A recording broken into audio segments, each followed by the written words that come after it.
Hello, everyone, and welcome. So we are going to be addressing the CELPIP test as we have been doing, and we're currently going to be talking about listening section part 1. All right, so we're just starting the listening section. A few things to note about listening section. We're going to have 6 different parts in it, and in this first part, we're going to have 8 questions, okay? So a lot of questions, so get ready. There's no points for not answering. Sorry, there's no points for answering incorrectly. So please make sure that you answer all of them as you go through it. So don't worry about that. You can just go listen and answer to the best of your ability. Okay. And as we go through this listening section, I'll make sure to, of course, explain it as we go and give you useful tips and tricks on how to do well during this CELPIP test that I learned through the instructor training. Okay. So let's go ahead and get into it.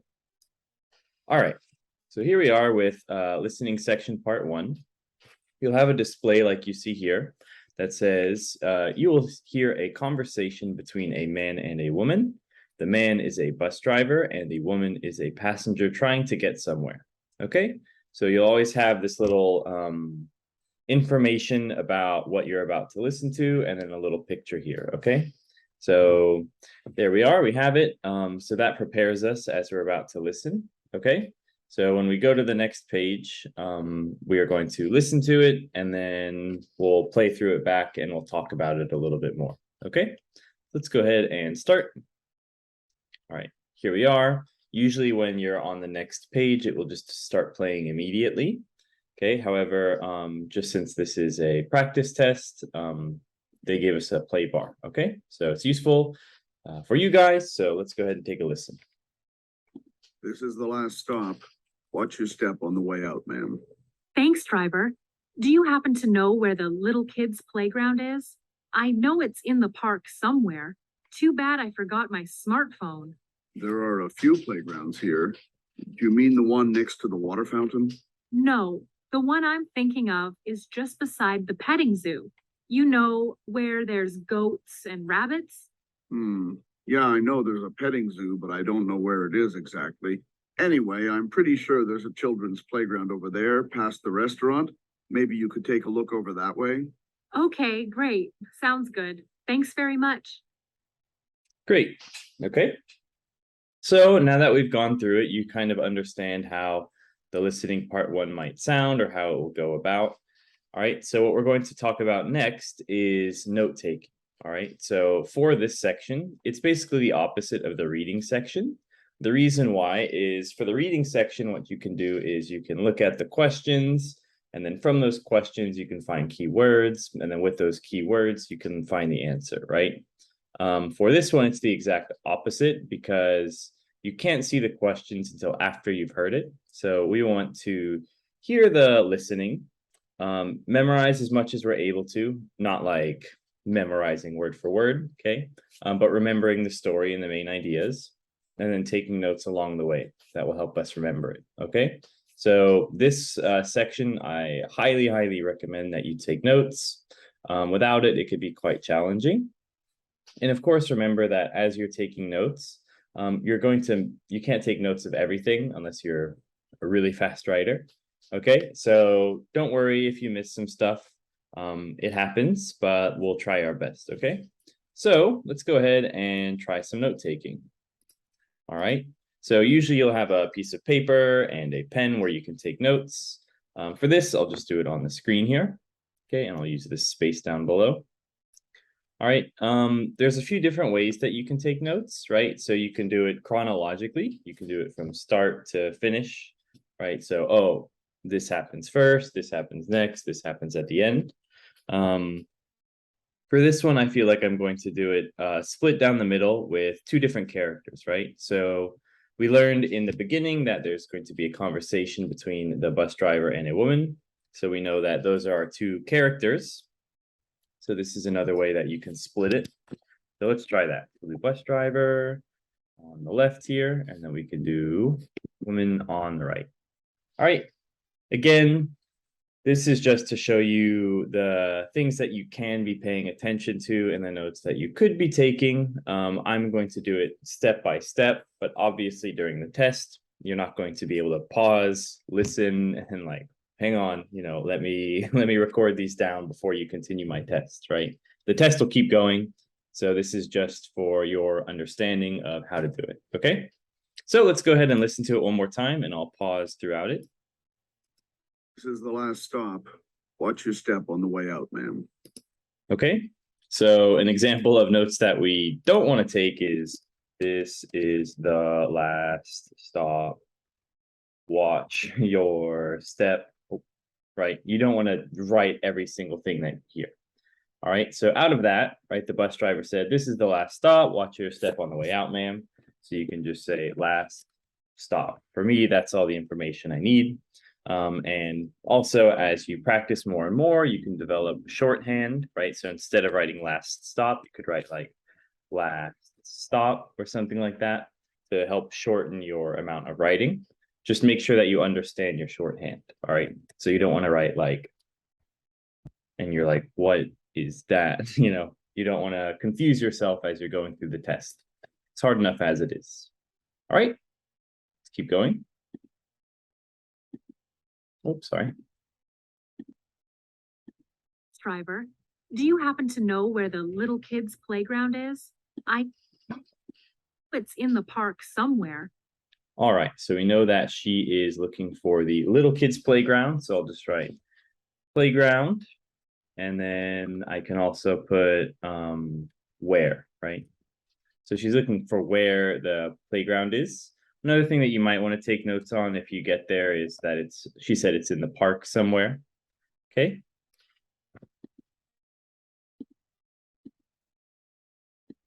Too bad I forgot my smartphone. There are a few playgrounds here. Do you mean the one next to the water fountain? All right, so a few other things we learned. No smartphone. And then on this one, we heard, I would say, important information from the bus driver that there's a few playgrounds, right? So we could say few playgrounds, do that. And then he says, do you mean the one next to the water fountain? So I'll just put water fountain, question mark. Remember, you don't have to just use the English alphabet to take notes on this, right? You can be creative if you want to use whatever your native language is. So if your native language is not English, you can feel free to take notes in another language. That's not wrong, right? Because you're just trying to keep the information, all right? The only issue with taking notes in a different language is maybe you'll forget what the word is. But overall, if you're more comfortable with that, I would highly recommend it. Okay, so we have a few playgrounds, maybe at the water fountain, okay? And you can do question marks, or you can do random symbols that you might have, right? If you want, that'd be fun to do, is drawing it. I don't know if you're artistic in that way, but water fountain, you could just draw a little water drop or something. Oh, the one I'm thinking of is just beside the petting zoo. You know, where there's goats and rabbits? Okay, so by the petting zoo, right? I'm going to put this. So another thing that's useful at keeping your notes organized is, so if I put it down here, I could say next to petting zoo, right? But the question would be, what is next to the petting zoo? Is there a smartphone next to the petting zoo? Is the woman next to the petting zoo, right? So if we keep it organized, maybe we can put it here, right? When we're taking our notes, is that the playground that she's thinking of is next to the petting zoo, okay? And then she also said where there's goats and rabbits. Let's pretend that we didn't hear that though, or let's pretend that we heard it, but right, you can't take notes on everything. However, I have a feeling they'll ask maybe some questions on that later.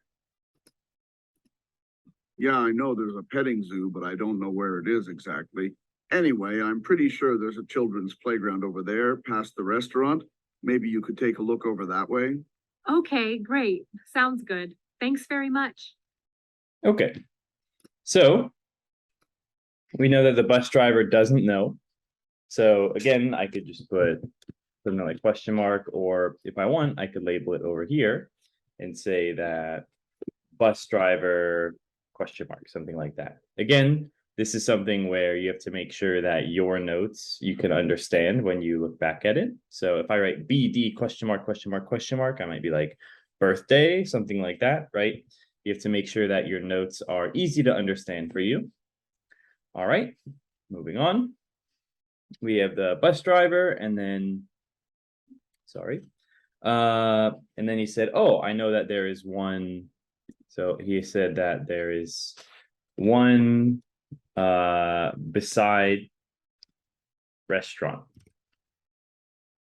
Okay, so he said there's one besides the restaurant, but he didn't know of one that was next to the didn't know if there was one next to the petting zoo. Okay, but he does know there's a petting zoo there. All right, so this is a good amount of notes, like a reasonable amount that you can take. Right, you're not going to be able to write down the whole thing, obviously, but you're not going to be able to write nothing. So, you know, a few notes here and there, and they're just to kind of help you out. Okay, so let's go ahead and move on and try and answer these questions. All right. Unfortunately, our notes are a little bit in the way. Let's see if we can move them. All right. Here we are. All right, we'll kind of scoot it over here just so that we can see them. We'll not forget these. We got BD, we got the petting zoo. And let's move this one over here. Maybe this one over here. Okay, and we'll delete these lines as well, just so we can read the question well. There we go. All right, let's go ahead and take a listen. So usually, like I said, when you go from the listening part, it will just naturally move on to the next one. There's no play bar, you can't repeat it. All right, so once you finish listening to that, it will move on to this one, where then it will play the question, and you'll have 30 seconds to answer. Okay, so let's go ahead and take a listen. Question 1. What is the woman eventually hoping to find? All right, so what is the woman eventually hoping to find? All right, so if we take a look here, right, this one, there's no words in it. Kind of fun and interesting for a standardized test, in my opinion. So what they have here is actually all 4 of these were mentioned, right? We have the petting zoo, we have the restaurant, we have a playground, and we have a water fountain, right?